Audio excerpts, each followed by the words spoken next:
বিশ্বনবীর কিন্তু টাকা পয়সা ছিল না জানেন, ছাগল চড়াতো, কাউবয়। মা মিন নাবিয়্যিন ইল্লা রাআল গানাম, ছাগল চড়াতেন। এরপরে খাদিজাতুল কুবরার স্টাফ হিসেবে, কর্মচারী হিসেবে ক্যারিয়ার শুরু করলেন। এরপর বিজনেস ম্যাগনেট হিসেবে শুরু করলেন। খাদিজাতুল কুবরার সাথে যখন বিয়ে হয়ে গেল, খাদিজাতুল কুবরা তাহেরা ওনার সব সম্পদের মালিক বিশ্বনবীরে বানায় দিলেন।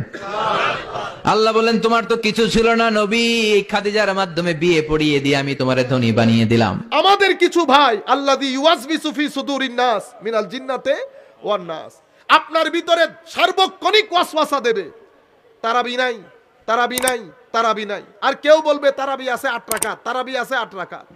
আপনি কোনো কথা আল্লাহর ওয়াস্তে শুনিয়েন না, কনসেন্ট্রেট করেন। এই মেজবানি চলতেছে আল্লাহর দেওয়া মেজবানি, এই মেজবানির মধ্যে আপনি ভাত পাচ্ছেন কিনা এটা নিয়ে টেনশন করেন। কেউ কারো পথে, কেউ কারো সফরের সঙ্গী হবে না। অসংখ্য মানুষ কবরস্থানে শুয়ে আছে, কেউ কারো সফর সঙ্গী হয় না। আমার ভাই, আজকে যাবেন, কালকে পরশু 2-3 দিন পৃথিবী স্মরণে রাখবে। এরপরে মা ছেলেকে স্মরণে রাখে না, ছেলে মাকে স্মরণে রাখে না। আজীব দুনিয়া, যার যার সফরের মধ্যে আমরা একা। সুতরাং মানুষ নিয়ে না, নিজের দিকে নিজে খেয়াল করেন। রয়ে গেল আল্লাহ। আমার আল্লাহ অনেক দয়ালু। আপনি ইচ্ছে করলে 1 সপ্তাহের মধ্যে আল্লাহর সাথে কানেক্টেড হতে পারবেন। আমার ভাইরা, কাতারে সন্তান থাকে, মা নবীনগরে, কিচেনের মধ্যে মা কাজ করতেছে। কাতারের মধ্যে ছেলে অ্যাক্সিডেন্ট করে সাকারাতুল মউতের মধ্যে, মা কিচেন থেকে বের হয়ে রাস্তার মধ্যে দৌড়ানি দিছে, আয় হায় হায়, আমার কি হয়ে গেছে, কি হয়ে গেছে, দেখো তো আমার ছেলেগুলা ঠিক আছে কিনা, দেখো আমার ছেলে ঠিক আছে কিনা। কাটা মুরগির মতো করে মা। আপনি বলতে পারেন কিভাবে এটা সম্ভব হয়েছে? এটা মার সন্তানের সাথে রাপ্ত বলে, কানেকশন। এটা মাতৃত্বের কানেকশন।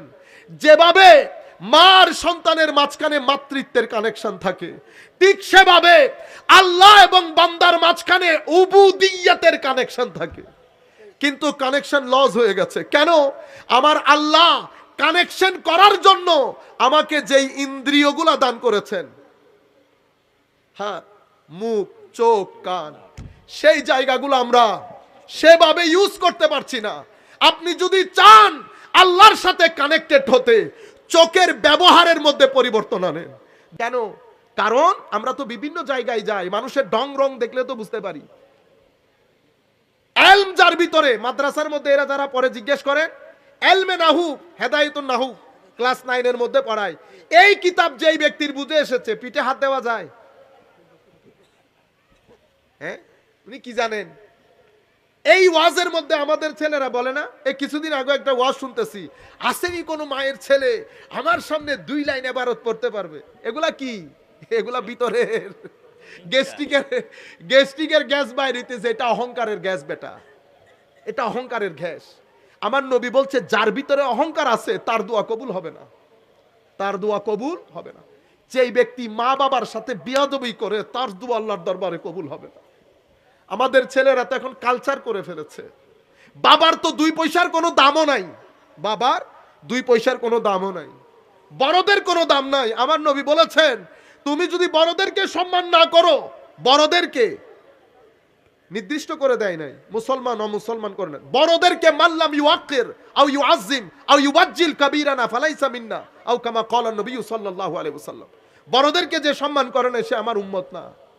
সেই জায়গার মধ্যে মা বাবার সাথে বেয়াদবি।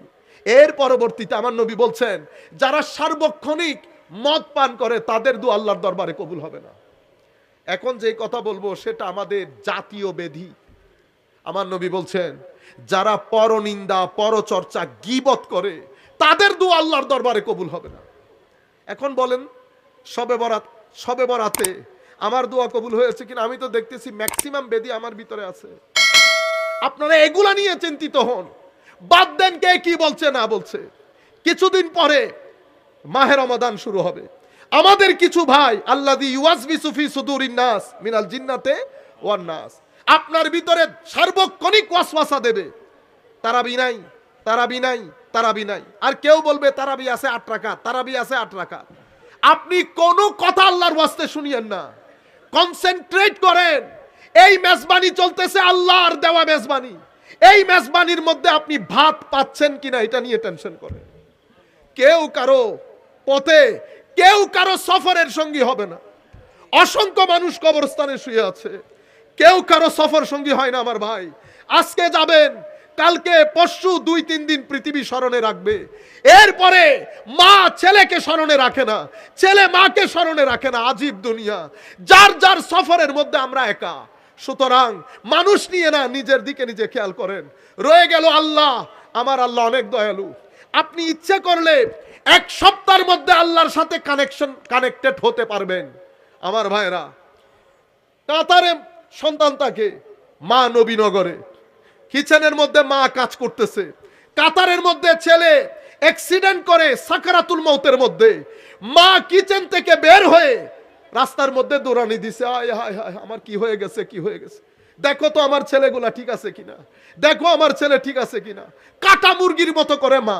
আপনি বলতে পারেন কিভাবে এটা সম্ভব হয়েছে? এটা মার সন্তানের সাথে রাপ্ত বলে, কানেকশন। এটা মাতৃত্বের কানেকশন। যেভাবে মার সন্তানের মাঝখানে মাতৃত্বের কানেকশন থাকে, ঠিক সেভাবে আল্লাহ এবং বান্দার মাঝখানে উবুদিয়্যতের কানেকশন থাকে। কিন্তু কানেকশন লস হয়ে গেছে কেন? আমার আল্লাহ কানেকশন করার জন্য আমাকে যেই ইন্দ্রিয়গুলা দান করেছেন, হ্যাঁ, মুখ, চোখ, কান, সেই জায়গাগুলো আমরা সেভাবে ইউজ করতে পারছি না। আপনি যদি চান আল্লাহর সাথে কানেক্টেড হতে, চোখের ব্যবহারের মধ্যে পরিবর্তন আনেন। যত্র তত্র চোখ ব্যবহার করবেন না, যেখানে সেখানে কান ব্যবহার করবেন না। এখানে ভালো আছে, মন্দ আছে, শ্লীল আছে, অশ্লীল আছে, খের আছে, সার আছে, মঙ্গল আছে, অমঙ্গল আছে। চোখ দিয়ে মঙ্গল দেখেন, কান দিয়ে মঙ্গল শুনেন, জিহ্বা দিয়ে শ্লীলতা বলেন, আর নাক দিয়ে শ্লীলতা নেন, পেটের মধ্যে হালাল দেন।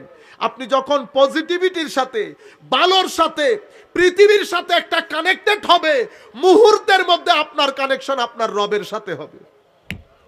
রবের সাথে যদি কানেকশন হয়, ধরতির মধ্যে এর চেয়ে বড় নিয়ামত আর নাই। কিরকম? আপনি দেখবেন চোখ দিয়ে পানি পড়া শুরু করেছে, ভদ্রতা এসে গেছে, অন্তর দুর্বল হয়ে গেছে, জিকিরের প্রতি মন যাচ্ছে, তিলাওয়াতে কোরআনে আপনি এনজয় করছেন। নামাজের মধ্যে একাকিত্বে নামাজ পড়া আপনার কাছে একটা বড় ভালো লাগার কারণ হয়ে গেছে। একাকিত্বে হাঁটার মধ্যে আপনার আলাদা একটা ভালো লাগা। আপনি কবর দেখলে আগে ভয় করতো, এখন ভয় করে না। আপনার ইচ্ছে করে সসম্মানে যদি যেতে পারতাম। কাশ মাবুদ মাবুদ মাবুদ করতে করতে আপনার ভিতরের জগতের মধ্যে একটা আমূল পরিবর্তন আসবে। তার মানে আপনার সাথে আপনার রবের একটা কানেকশন হয়ে গেছে। আমরা সেই কানেকশন লস করতেছি। সার্বক্ষণিক আমাদের চোখের ব্যবহার, মুখের ব্যবহার। আমি মাদেরকে বলছি, বুকে হাত দিয়ে বলেন, বুকে হাত দিয়ে বলেন, শেষ কোনবার আমরা কোরআনে পাকের তিলাওয়াত করেছি? বলেন তো আমরা সবাই। আল্লাহর কালাম আমার নবীর মাধ্যমে দিয়েছে। কষ্টের সীমা ছিল না আমার নবীর। শীতকালে আমার নবী ঘেমে যেতেন এই কোরআনে পাক দিয়ে। সেই কোরআনে পাক পড়া বন্ধ করে দিয়েছি। কোরআনে পাক বন্ধ করবেন, টেনশন বাড়বে। কোরআনে পাক বন্ধ করবেন, মানসিক হতাশা বাড়বে। কোরআনে পাক বন্ধ করবেন, সমাজের ঘরের মধ্যে অশান্তি বেড়ে যাবে। নামাজ বন্ধ করবেন, ঘরে অশান্তি হবে। নামাজ বন্ধ করবেন, জিকির বন্ধ করবেন, ঘরের মধ্যে অশান্তি হবে।